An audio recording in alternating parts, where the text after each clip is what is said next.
Hola, qué gusto compartir con ustedes un capítulo más. Reciban mis saludos con mis mejores deseos. Como hemos hablado, este tema es uno de los que luego se comentan entre los creyentes y es muy común encontrarnos con una falta de comprensión a nivel general entre el pueblo de Dios porque no se toma en serio el aspecto de la membresía y el compromiso de involucrarse integralmente a la iglesia a la que asisten. Demos gracias a Dios si me acompañan y pidamos por discernimiento en esta hora en que vamos a estudiar este capítulo 2 de nuestro tema, la importancia de la iglesia local. Señor Dios, te adoramos con todo nuestro ser y deseamos agradecerte por tu misericordia de cada día y por la gracia que has dedicado a nosotros salvándonos de la condena que nos llevaba a muerte. Gracias, Señor, porque el día de hoy podemos no solamente contar con tu Santo Espíritu en nosotros, sino que seremos llevados a habitar en tu presencia por toda la eternidad. Perdona, Padre, nuestros pecados de cada día y sé con nosotros cuando buscamos crecer en dominio propio. Danos las fuerzas para resistir las tentaciones y líbranos del mal. Queremos suplicarte que atiendas a nuestros hermanos que pasan por enfermedad y a los que afrontan pruebas difíciles. Asimismo, por esta época de carencia y recesión económica en la cual dependemos tanto de tu bendición y provisión que nunca nos fallan.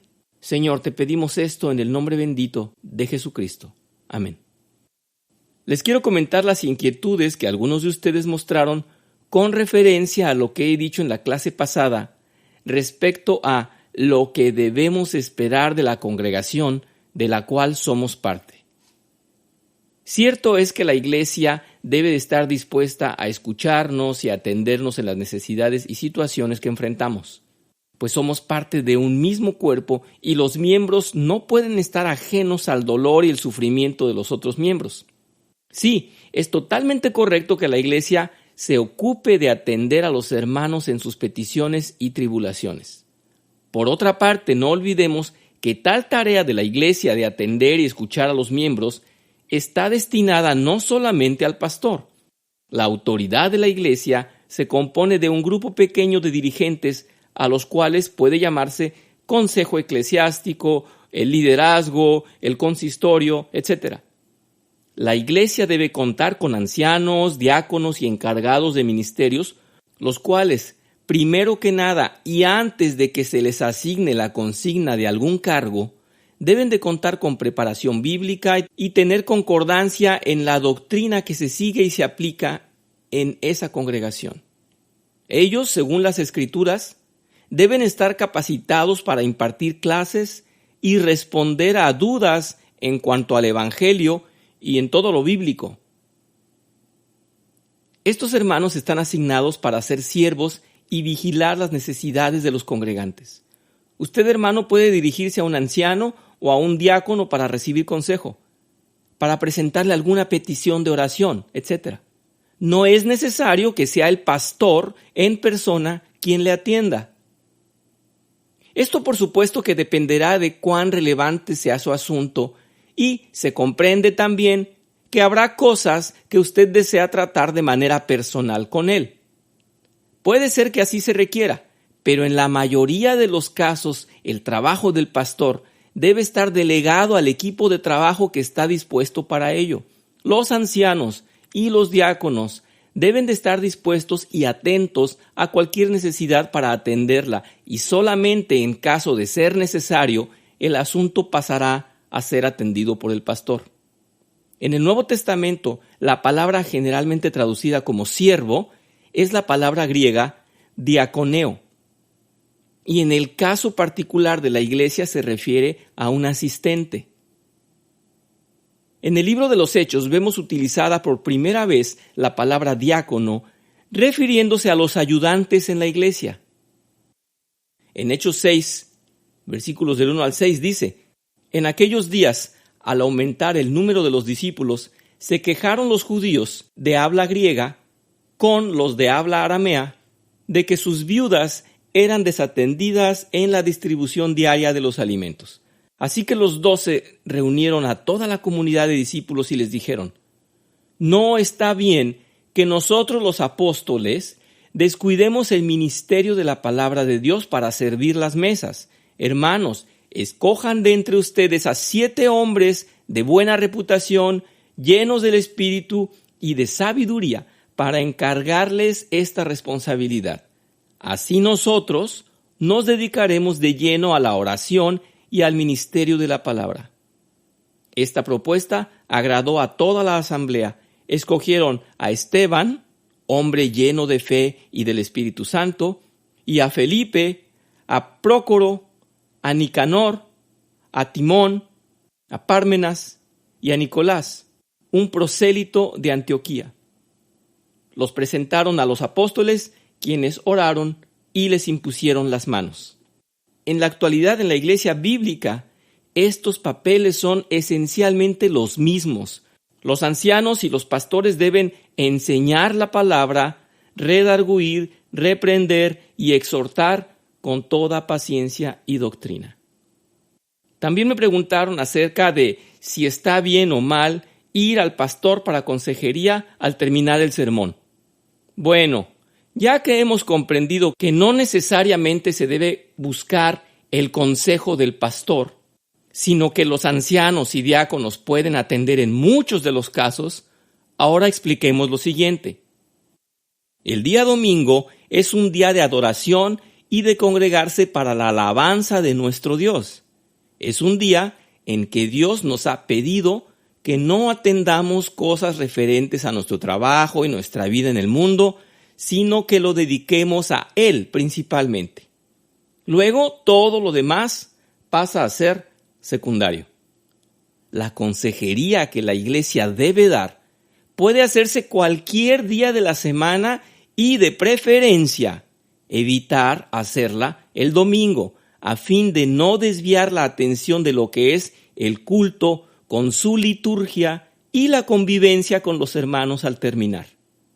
Esto no excluye que las urgencias o cosas de relevancia puedan atenderse excepcionalmente en domingo, pero no será en tal caso un punto que el pastor deba atender como orden del día, como su lista de actividades de rutina.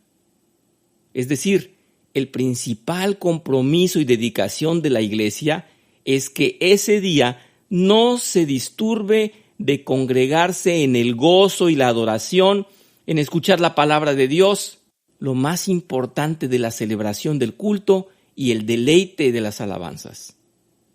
Si me preguntan qué sería lo más prudente para solicitar consejería, pues yo creo que hacer una cita con los líderes o en su caso con el pastor para un horario entre semana en el cual se le pueda dedicar atención exclusivamente a usted.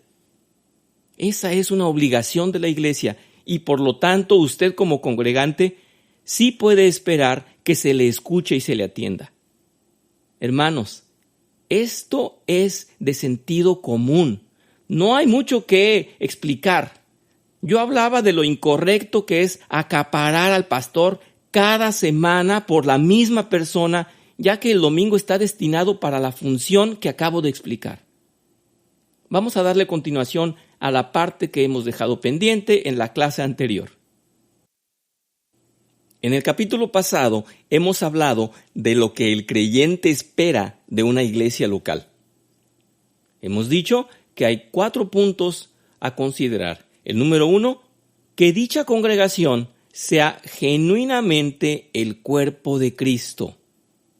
El creyente debe esperar que la congregación a la cual él ha decidido pertenecer esté dedicada en un auténtico esfuerzo constante a cumplir con el ministerio que se demanda de una iglesia como el auténtico cuerpo de Cristo.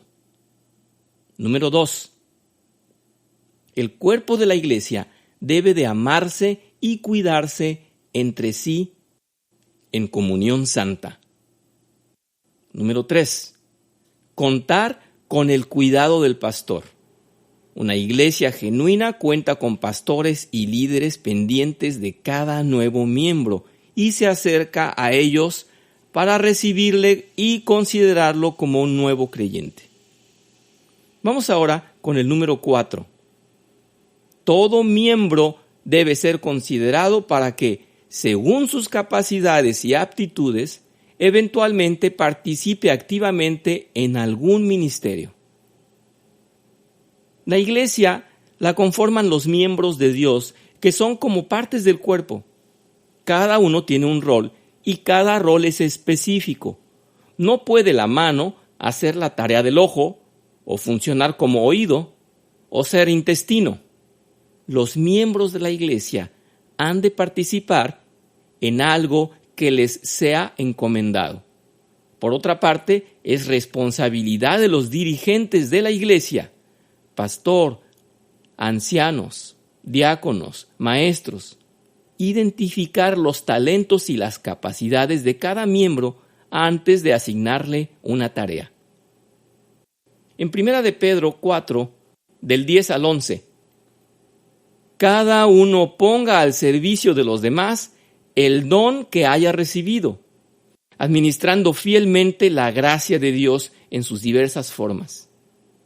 El que habla, hágalo como quien expresa las palabras mismas de Dios. El que presta algún servicio, hágalo como quien tiene el poder de Dios. Así Dios será en todo alabado por medio de Jesucristo, a quien sea la gloria y el poder por los siglos de los siglos. Amén.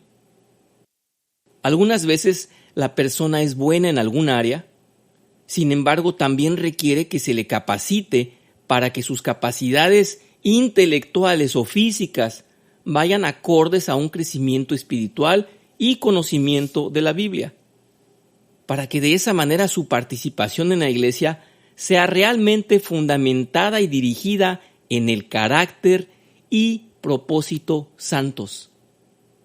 Es muy frecuente que se tenga que lidiar con quienes por fuerza desean hacer algo, pero que no aceptan el tener que capacitarse. Otros desean tomar varios ministerios a un tiempo. Otros desean participar en la iglesia, pero acarrean situaciones familiares que no han resuelto. Ocuparse y concentrarse en los asuntos de la congregación solamente, por supuesto que no va a ser beneficio para solucionar sus conflictos personales o familiares. El integrante de una iglesia debe de obedecer a los dirigentes y poner sus deseos de participar, primero en oración, por el tiempo que sea necesario antes de proponerse para el servicio. Con cuánta frecuencia vemos en las iglesias que muchos no esperan a madurar tal decisión y pronto se observa un mal funcionamiento del ministerio que, lejos de ayudar, termina por afectar a la congregación. El funcionamiento ideal de una iglesia puede lograrse si hay un plan para encontrar la función de cada uno de sus miembros. Pero para ello, lo que mayormente funciona es que los cargos de mucha responsabilidad eclesiástica sean asignados por el consejo de la iglesia, consistorio o junta de ministerios. Quienes se ocupan de las cosas delicadas y que requieren de autoridad para tomar decisiones son muy pocos y en realidad debe ser así. La cabeza es una sola y quienes le ayudan de una forma cercana deben ser muy pocos para cuidar de no interferir en la máxima autoridad. Hablamos de pastores y ancianos. Luego están los diáconos que participan de forma muy activa y tienen opinión en la junta de pastores o consistorio. La Biblia nos dice que un diácono conoce la palabra de Dios, enseña en la iglesia y participa procurando que todo funcione correctamente para que se puedan realizar las actividades en el edificio de congregación. Ellos revisan que todos los hermanos tengan un lugar y que los servicios de la iglesia tengan un mínimo de orden y funcionamiento. Una iglesia en buenas condiciones, por sencilla que ésta sea, requiere de varones que la atiendan y la cuiden. Pero hay muchos ministerios y tareas que desempeñar en el edificio, desde la enseñanza hasta la limpieza y el mantenimiento. Cada miembro de la iglesia puede desempeñar alguna tarea, sencilla o difícil, pero sin duda que será de utilidad. Corresponde a la junta de pastores asesorar para aprovechar la participación de todos de acuerdo a sus capacidades y aptitudes. En 1 de Corintios, capítulo 12, versículos del 20 al 27. Lo cierto es que hay muchos miembros, pero el cuerpo es uno solo. El ojo no puede decir a la mano, no te necesito, ni puede la cabeza decir a los pies, no los necesito. Al contrario, los miembros del cuerpo que parecen más débiles son indispensables. Y a los que nos parecen menos honrosos, los tratamos con honra especial. Y se les trata con especial modestia a los miembros que nos parecen menos presentables, mientras que los más presentables no requieren trato especial. Así Dios ha dispuesto los miembros de nuestro cuerpo, dando mayor honra a los que menos tenían, a fin de que no haya división en el cuerpo, sino que sus miembros se preocupen por igual unos por otros. Si uno de los miembros sufre, los demás comparten su sufrimiento. Y si uno de ellos recibe honor, los demás se alegran con él. Ahora bien, ustedes son el cuerpo de Cristo, y cada uno es miembro de ese cuerpo.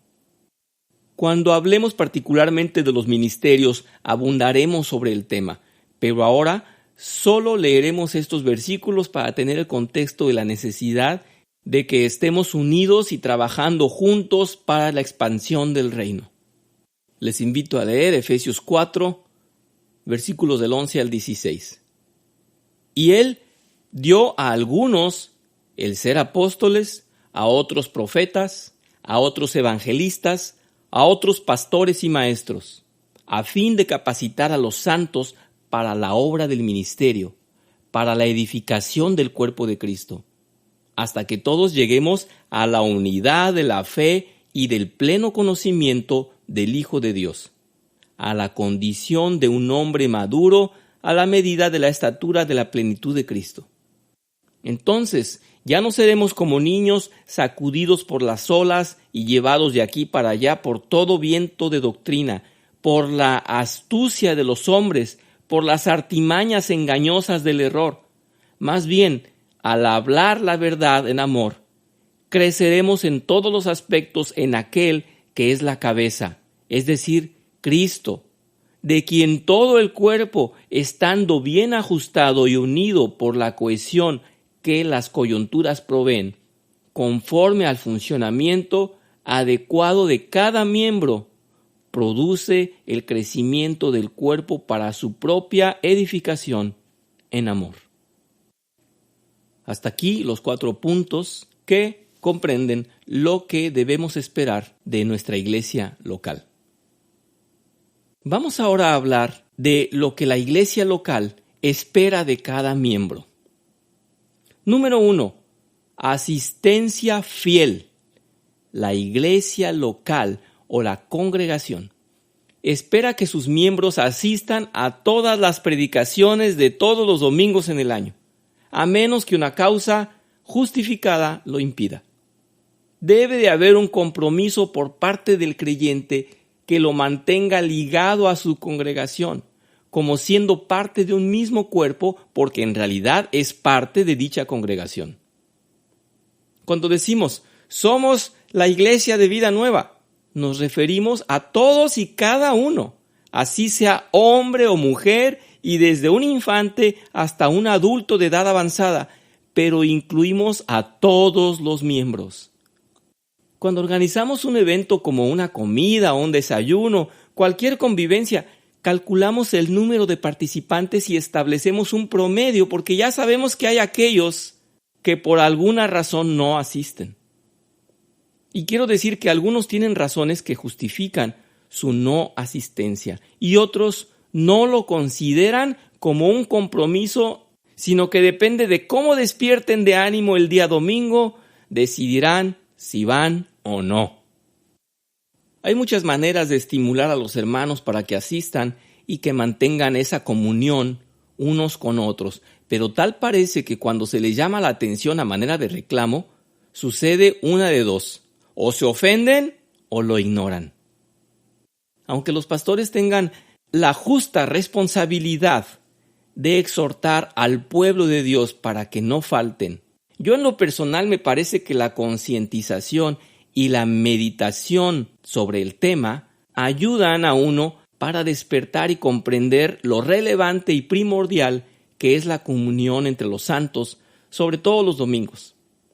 En Hebreos capítulo 10, versículos 24 a 25 dice: consideremos cómo estimularnos unos a otros al amor y a las buenas obras, no dejando de congregarnos, como algunos tienen por costumbre, sino exhortándonos unos a otros, y mucho más, al ver que aquel día se acerca. Voy a decir lo siguiente porque lo he escuchado de un gran predicador, pero estoy convencido de que es así. Se debe muchas veces al egoísmo que algunos no se comprometen a reunirse para adorar. Probablemente no lo comprendan algunos, pero Cristo ha considerado que cada uno de nosotros ha recibido la gracia como una manifestación divina de su amor. Es decir, que este tipo de amor y su intensidad están lejos de nuestra comprensión, pero somos llamados a practicarlo y a perfeccionar nuestra manera de amar. Aquel que no desea congregarse no ha comprendido que es requerido por Cristo a dejar todo para reunirse como un solo cuerpo con los demás creyentes. Cuando comprendamos esto, veremos que habrá pocas razones y circunstancias que nos impidan asistir a ese amoroso llamado de nuestro Señor. Podemos apreciar cómo es que fue el modelo de las primeras iglesias. La iglesia primitiva la llamamos cuando estudiamos la historia de la iglesia. En Hechos 2, capítulos 41 al 42, relata: así pues, los que recibieron su mensaje fueron bautizados, y aquel día se unieron a la iglesia más de 3,000 personas. Perseveraban firmes en las enseñanzas de los apóstoles, en la comunión, en el partimiento del pan y en la oración. Vamos a hablar de estos puntos que se expresa aquí, del carácter y el funcionar de la primer iglesia. Número 1, se bautizaron. La gran comisión. En Mateo 28, 19 al 20 dice: el Señor Jesús, antes de partir, se expresa así: se me ha dado tal autoridad en el cielo y en la tierra, por tanto, vayan y hagan discípulos de todas las naciones, bautizándolos en el nombre del Padre y del Hijo y del Espíritu Santo, enseñándoles a obedecer todo lo que les he mandado a ustedes, y les aseguro que estaré con ustedes siempre hasta el fin del mundo. Número 2, dice aquí en Hechos: perseveraban firmes en la enseñanza de los apóstoles. Perseveraban en congregarse en los sermones y estudiando en constancia. Perseverar es no desistir pese a cualquier dificultad. Cuando dice la enseñanza de los apóstoles, equivale el día de hoy a la predicación. El día de hoy contamos ya con la palabra de Dios escrita y podemos predicar sobre lo que hemos aprendido por medio de la Biblia. En aquel entonces los apóstoles lo relataban en persona. Cuando hemos estudiado acerca del Día del Señor, recordamos lo pecaminoso que es no respetar el domingo. Aprendimos lo grave que es desobedecer ese mandamiento. Vamos al número 3. Dice: se mantenían en comunión, es decir, no dejaban de reunirse, buscaban unidad. Mateo 18:20 dice: porque donde 2 o 3 se reúnen en mi nombre, allí estoy yo en medio de ellos. Nos dice en Hechos también, como punto número 4, que celebraban la Santa Cena, la partición de los panes. Y como número 5 dice, la reunión de oración. Los primeros cristianos continuaron el buen hábito del pueblo de Dios aprendido de los judíos, quienes tenían por sana costumbre reunirse a orar en el templo.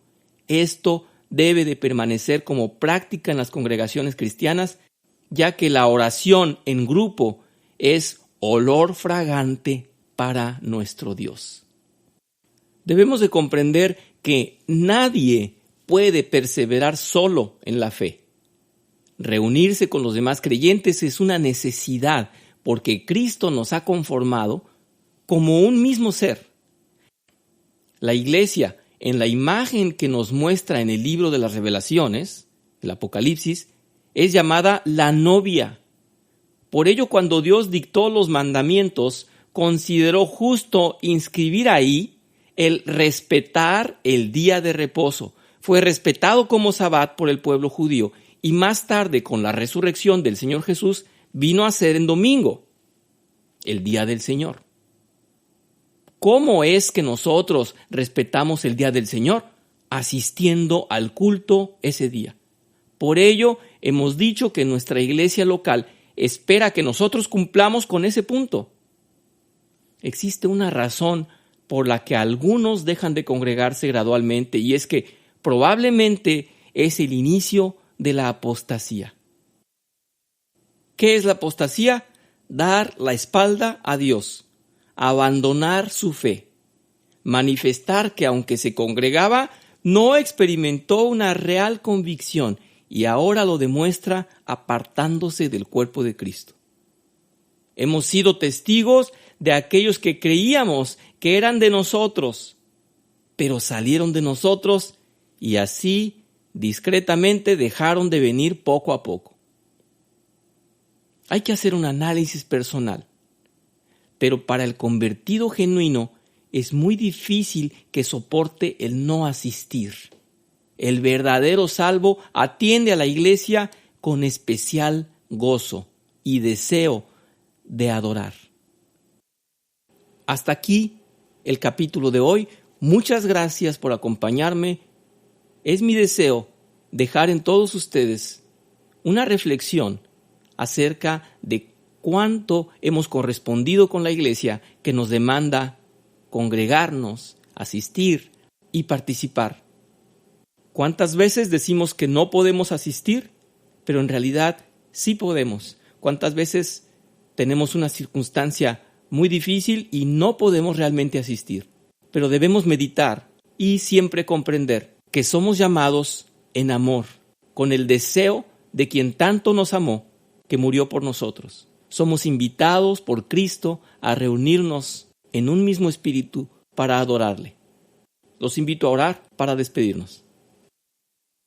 Gracias, Señor, por recordarnos que somos parte de tu iglesia en todo el mundo, pero también somos parte de una iglesia local. Y esa iglesia local nos demanda reunirnos y participar, sobre todo en el día domingo, y de ser posible en las clases y en las reuniones de oración, y mantener esa unidad, ya que somos parte de un mismo cuerpo. Gracias, Señor, por enseñarnos a amar, por enseñarnos a perdonar, porque nos enseñas a convivir y porque ese amor sobrepasa nuestra voluntad, nuestra manera de vivir. Gracias, Señor, porque nos estás encaminando a una madurez y a una perfección en unidad y en amor en ti. Bendito sea, Señor. Sé con nosotros, bendice a tu pueblo, que seas honrado con nuestras vidas y con todo lo que hacemos. En el nombre de Jesús. Amén.